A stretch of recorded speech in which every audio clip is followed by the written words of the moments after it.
الحمدللہ وکفا والصلاۃ والسلام علی من لا نبی بعد اما بعد۔ معزز ناظرین کرام، آج کی ویڈیو میں ہم آپ کو بتلائیں گے کہ ہجامے کے ساتھ پھوڑے پھنسی کا کیسے علاج کیا جا سکتا ہے۔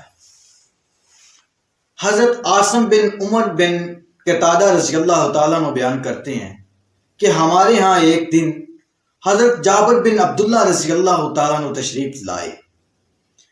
ہمارے پاس ایک آدمی تھا جس کو بہت زیادہ تکلیف ہو رہی تھی۔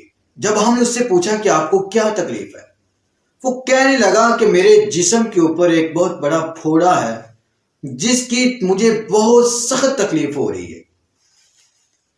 حضرت جابر بن عبداللہ رضی اللہ تعالیٰ عنہ نے کہا کہ میرے پاس ہجامہ لگوانے والے کو بلاؤ۔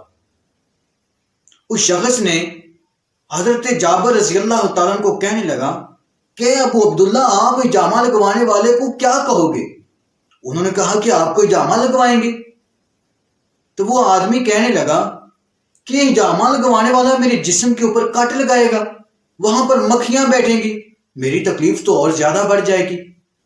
جب اس نے بار بار اصرار کیا کہ میں ہجامہ نہیں لگوانا چاہتا، حضرت جابر بن عبداللہ رضی اللہ تعالیٰ عنہ نے پھر فرمایا، کہا کہ واللہ، اللہ کی قسم، نبی کریم صلی اللہ علیہ وآلہ وسلم سے میں نے سنا تھا کہ تمہاری دواؤں میں سے اگر کسی دوا کے اندر شفا ہے تو اس ہجامے کے اندر شفا ہے۔ راوی کہتے ہیں کہ اس آدمی نے ہجامہ لگوایا، اس کی تکلیف فوراً ختم ہوگی، اس کو اللہ نے ہجامے کے ذریعے فوراً تکلیف سے آرام کر دیا۔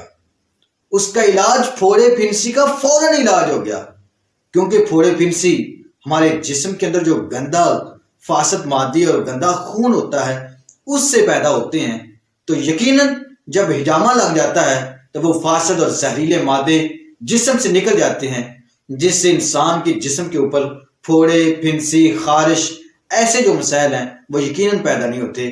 اللہ رب العزت ہمیں نبی کریم صلی اللہ علیہ وآلہ وسلم کی سنت کے اوپر عمل کرنے کی توفیق عطا فرمائے۔ وآخر دعوانا ان الحمد للہ رب العالمین۔